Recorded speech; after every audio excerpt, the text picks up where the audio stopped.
this video, we will show the process of determining the specific gravity of soil solids. The objective of this test is to determine the specific gravity of soil solids passing a sieve by means of water pycnometer as per ASTM D854 are the standard test method for specific gravity of soil solids. First, we gather the soil sample and air dry before we bring it to the laboratory room for testing. In laboratory, we sieve the soil using the sieve number 4 to separate the large particles of the soil sample. Next, using the weighing scale, we take 4 samples of soil and weight it in exact measured about 60 grams. After that, we take the weight of the 4 pycnometer and we fill each pycnometer by distilled water in exact amount and weight it again using weighing scale.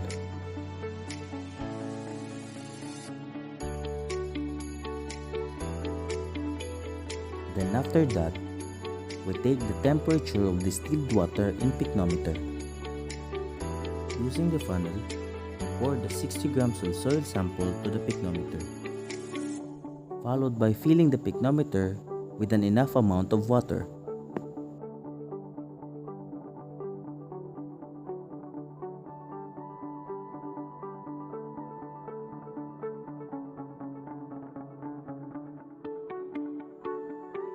After that, we shake the 4 sample of pycnometer that contains of soil and water about 15 minutes. Then, we weigh the 4 sample.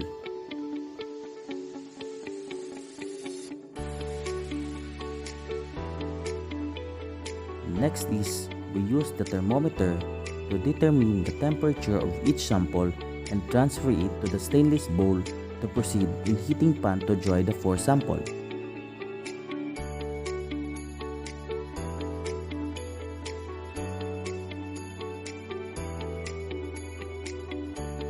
After that, we completely dry the 4 sample, we weight it in weighing scale, then the test or the data that we need is complete. Then, we will proceed to the calculation to determine the specific gravity. Hello everyone, this is our data that we collected. We have 4 samples in here. First, the pycnometer plus water. Sample 1 consists of 247.4 grams and sample 2 247.4 grams. Sample 3 247.2 grams and sample 4 247.9 grams. And the pycnometer plus soil plus water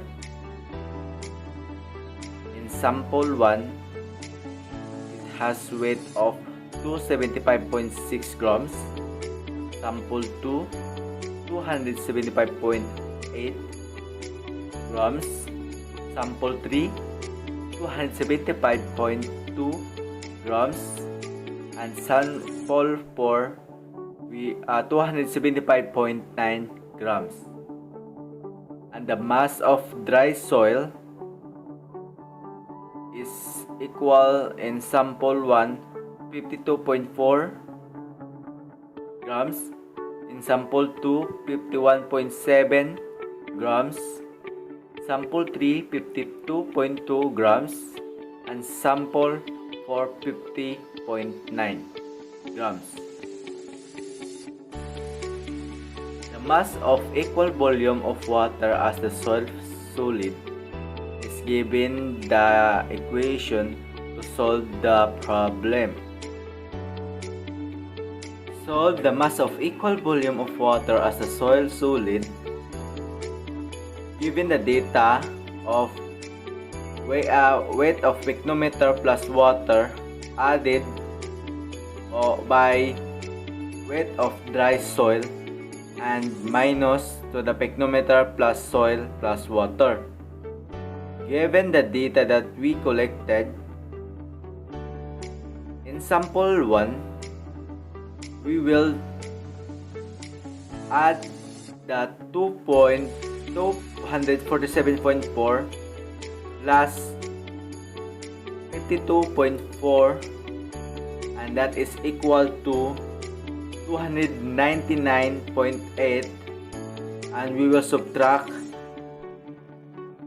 it by 275.6, and it is equal to 24.2.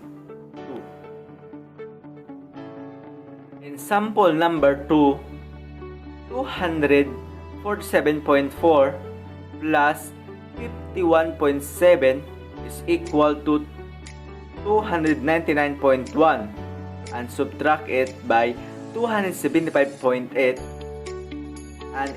and that is equal to 23.3. In sample number 3, 247.2 plus 52.7 is equal to 299.7, subtract by 275.2 is equal to 24.5. And the last sample is for 247.9 plus 50.9 is equal to 298.8, subtract by 275.9 it is equal to 22.9.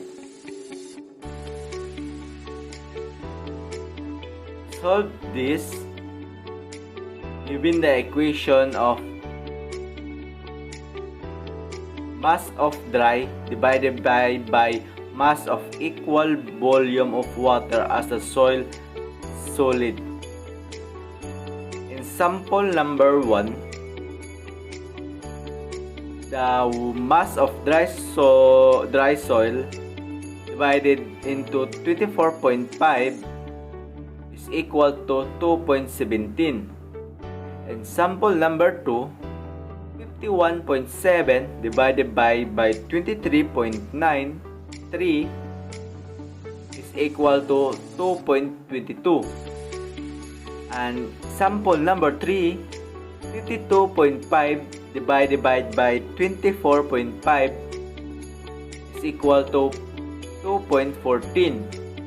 And last, 50.9 divided by 22.9 is equal to 2.22. Given the data of temperature of soil plus water, the first sample is equal to 31.5 Celsius.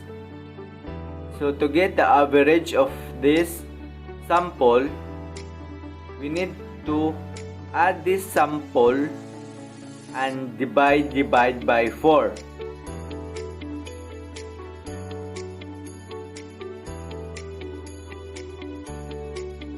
And the average of the data is equal to 31.5 or simply 32 Celsius. To solve the specific gravity of every sample, we need to multiply the 2.17 times A, and A is consists of 0.9968, and it is equal to 2.16. In sample number 2, 2.22 times 0.9968 is equal to 2.21. And sample number 3, 2.14 times 0.9968 is equal to 2.13. And last is 2.22 times 0.9968, it is equal to 2.21. To get the average of specific gravity, we need to add the 4 sample and divided it by 4. And the result is 2.1725.